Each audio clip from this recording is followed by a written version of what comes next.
Assalamualaikum warahmatullahi wabarakatuh. Bismillahirrahmanirrahim. Alhamdulillahirabbil alamin wa bihi nasta'inu ala umuri dunya waddin wa ala alihi wa sahbihi ajma'in, amma ba'du. Melanjutkan materi usul fikih dengan bahasan hakikat dan majaz bagaimana di dalam kisi-kisi imtihan matani.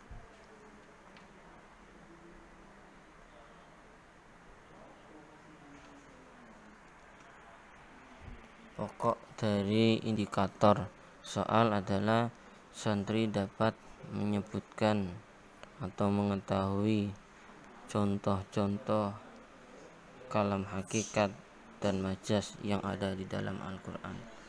Jadi nanti untuk contoh-contohnya lebih diperhatikan, kalau bisa diingat-ingat dan dihafalkan bentuk contohnya.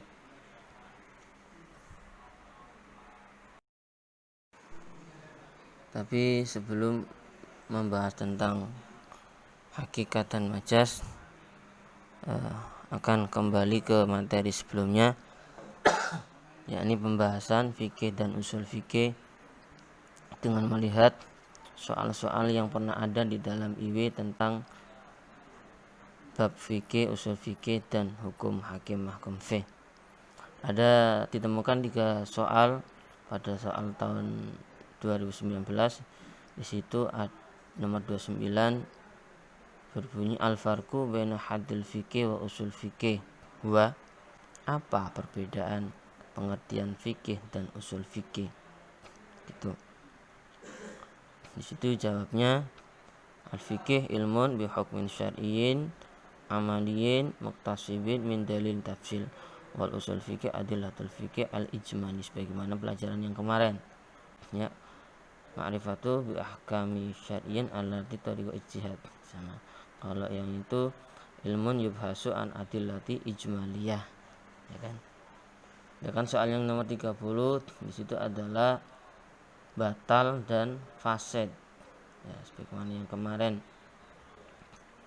Ya, yuqabiluha al-butlan huwa al-fasadun bil asha wa khalfu lafdiyun.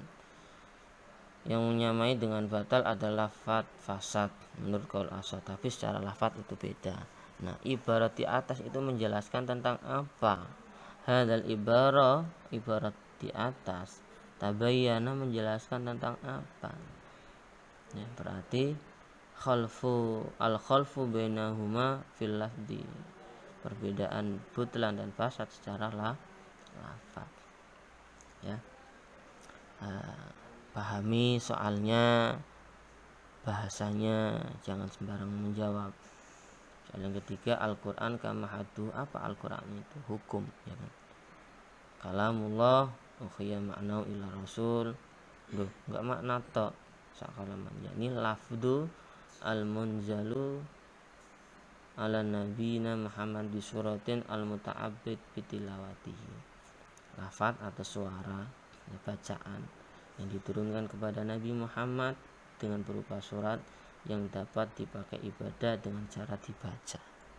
Nah, itu soal tahun kemarin, ya.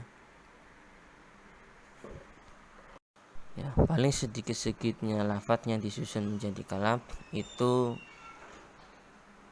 tersusun dari 2 isim seperti contoh Allah dan Ahadun, atau 1 isim 1 fi'il seperti contoh qoma dan Muhammadun, atau 1 isim dan 1 huruf seperti yazidu pada bab munada, ya. Atau 1 fi'il dan 1 huruf seperti contoh maqoma. Karena tapi menurut sebagian ulama pada contoh maqoma ini tidak menganggap dhamir mustatir sebagai satu kalimat karena tidak tampak. Akan tetapi oleh jumhurul ulama, dhamir mustatir dikatakan satu kalimat. Berarti maqama dianggap 2 kalimat jika menurut sebagian ulama, karena tidak menganggap dhamir mustatir karena ketidaktampakannya menjadi satu kalimat. Taksimul kalam, pembagian kalam. Kalam sendiri dilihat dari sudut sifatnya terbagi sebagaimana berikut. Yang pertama, kalam khobar, yakni kalam yang belum tentu benar dan salahnya. Yang kedua, kalam amar, ya, kalam yang menunjukkan tuntutan mengerjakan suatu pekerjaan, biasanya berupa fi'il amar. Yang ketiga, kalam nahi, kalam yang menunjukkan tuntutan meninggalkan suatu, juga biasanya berupa fi'il nahi, adalahnya atau ma, nafi, ya. Yang keempat adalah kalam istighbar, atau bisa dikatakan dalam kalam istifham, kalam sebuah pertanyaan. Nah, itulah pembagian kalam dilihat dari sudut sifatnya. Sedangkan kalam dilihat dari sudut pandang jenisnya, ya, itu terbagi atas 3. Yang pertama kalam tamani.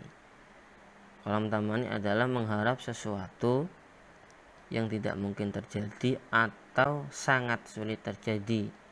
Contoh yang tidak mungkin terjadi, ala laita sababu ya'udu yauman, andai kata bisa kembali ke masa muda, tidak mungkin, ya. Contoh yang kedua adalah ucapan orang yang putus asa, laita limalan fa'ahajjabi, andai kata punya uang banyak, saya mau haji. Nah, itu kan uang putus asa, gak kerja, ya, tidak usaha, tapi mengandai-andai, kan sulit terjadinya. Yang ketiga adalah kalam irdin, yaitu tuntutan atau harapan dengan halus.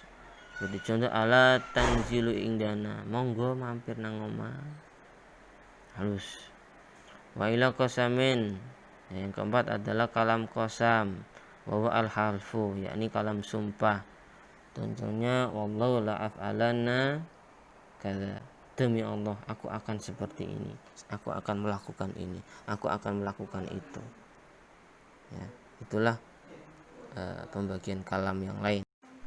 Nah, hakikat majaz, pembagian kalam dari segi bentuk lafadznya menjadi 2, yakni kalam hakikat dan kalam majaz. Hakikat sendiri adalah lafadz yang digunakan pada asal peletakannya yang pertama kali. Jadi pertama itu lafadz itu untuk apa? Yus, berarti artinya itu. Kursi, pertama untuk hal yang diduduki, ya sudah, berarti kursi itu namanya, itu hakikat. Lafadz yang tetap pada penggunaan asal logatnya yang pertama. Yus, pertama jadi apa? Oh, ini tangan, yus tangan, berarti tangan itu ya nama pertama kali.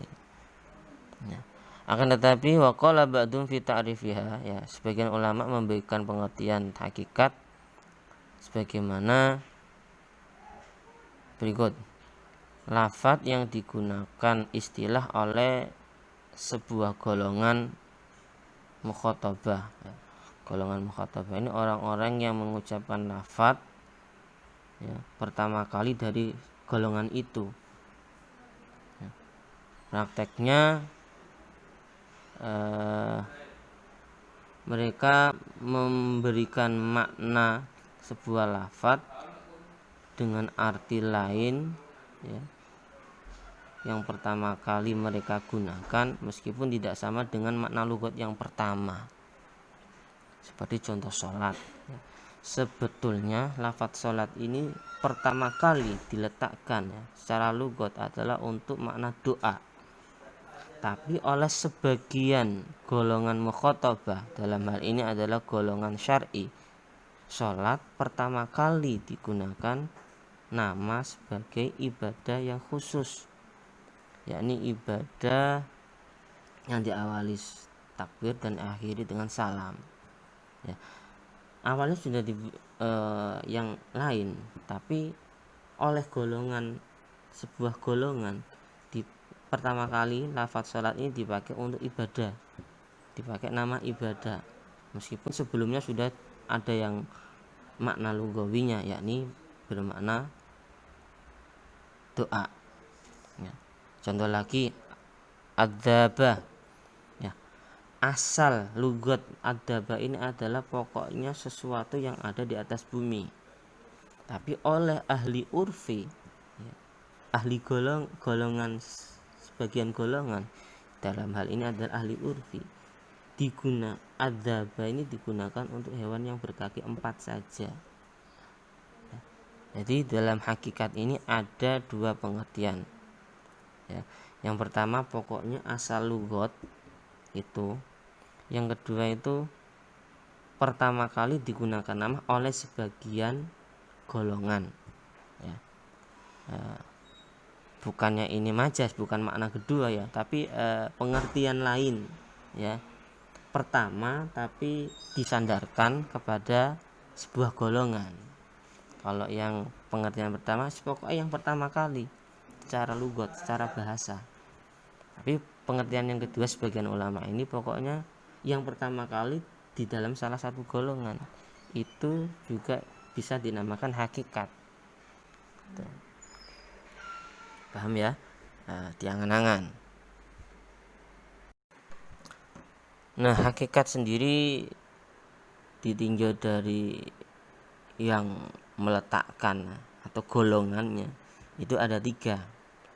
Yang pertama adalah hakikat syar'i ya, karena yang meletakkan adalah ahli syar'i ya, seperti contoh sholat. Nah, yang diletakkan pertama kali namanya untuk sebuah ibadah yang tertentu ya, meskipun dulu ya sudah dikatakan untuk makna doa. Tapi berhubung ini menurut pendapat yang bagian ulama itu dipakai oleh pertama kali dipakai oleh salah satu golongan, yaitu masih bisa dikatakan hakikat. Yang kedua adalah hakikat lugawi. Jika hakikat ini yang meletakkan oleh ahli lugat, seperti lafaz asad. Ya, pada makna asalnya asad itu ya macan, tapi oleh ahli lugat digunakan untuk hewan yang buas semua, baik singa, macan ya, dan lain sebagainya. Yang ketiga adalah hakikat urfi ya, hakikat yang diletakkan oleh ahli urfi, ahli kebiasaan, seperti lafaz dabah yang asalnya untuk semua yang ada di atas bumi, tapi oleh ahli urfi ya, ahli kebiasaan itu mengenai dabah itu pokoknya yang hewan yang 4 kaki, berkaki 4.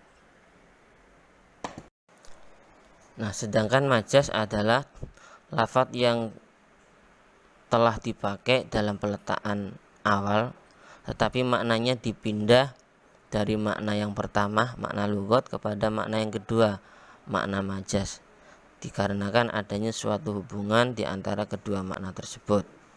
Atau bisa didefinisikan sebagai lafaz yang digunakan untuk makna kedua, baik oleh ahli lugat, ahli urfi, ataupun ahli syar'i. Nah, aqsamul majas, pembagian majas. Majas itu ada beberapa macam. Ada kala dengan cara mengurangi lafaz, yakni majas binaksi ya, karena ada sebuah makna yang dikehendaki. Ada dengan cara menambah ibarat, redaksi, baik kalimat, huruf, dan lain sebagainya. Nah, yang ketiga memindah makna satu ke makna yang lain ya, makna asli ke makna yang lain, karena adanya kecocokan di antara kedua makna. Dalam hal ini adalah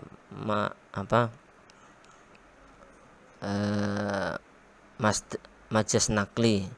Yang terakhir adalah majas isti'arah ya. Majas isti'arah ini adalah majas yang hubungannya dikarenakan adanya keserupaan. Jika majas isti'arah ini tanpa ada keserupaan kok dimajas-majaskan, maka dinamakan majas mursal, majas yang tidak sesuai dengan aturan.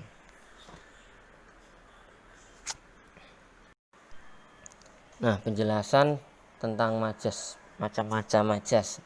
Yang pertama adalah majas binaksi, dengan cara mengurangi ibarat atau kalimat. Contohnya adalah mengurangi lafadz ahlun pada contoh firman Allah was'al qaryata. Secara makna, was'al qaryata maknanya tanyalah kepada desa. Masa kita disuruh tanya kepada desa? Desa kan barang mati. Nah, di situ mengindikasikan ada sesuatu yang dikurangi, yakni lafadz ahli. Ya. Jadi kalau ditampilkan was'al, tanyalah ahlal qaryati, ing penduduk desa. Nah, kalau seperti ini kan pas.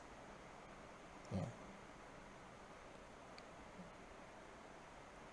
Wa hadza fil haqiqah laisa naqsan, tapi secara hakikat dalam lafaz was'al qaryata ini tidak adanya sebuah pengurangan. Hanya saja menggunakan istilah majas. Karena dalam Al-Qur'an sendiri ada kalamullah al-kamil atam alladzi la ziyadata fih wa la nuqsan. Karena Al-Qur'an adalah firman Allah yang sempurna, yang tidak ada kekurangan dan juga tidak ada kelebihan. Ya, itulah majas dengan cara mengurangi. Diingat-ingat contohnya was'al qaryata. Ya, jika nanti ada pertanyaan, manakah contoh majas bin naksi? Ya was'al qaryata. Kalau ada contoh lagi, apa yang dibuang dari was'al qaryata? Ya lafadz ahlun. Tapi soalnya berbahasa Arab, fahamilah nanti soalnya.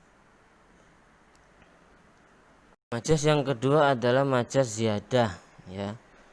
Majas dengan cara menambahi seperti lafadz laisa kamislihi syai'un. Laisa ora ono iku kamislihi. Ya. Koyok kang madani ing Allah apa syai'un suwiji-wiji. Apa yang tambahan adalah kafnya.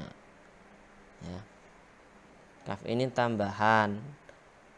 Ya, kalau tidak tambahan maka maknanya akan berbeda. Coba lihat ilustrasi atau gambar di bawah ini, ya. Laisa kamislihi, ya. Nah, mislunnya itu yang bundar, yang bulat saya silang itu kan sudah dinafikan, disilang atau dinafikan oleh laisa.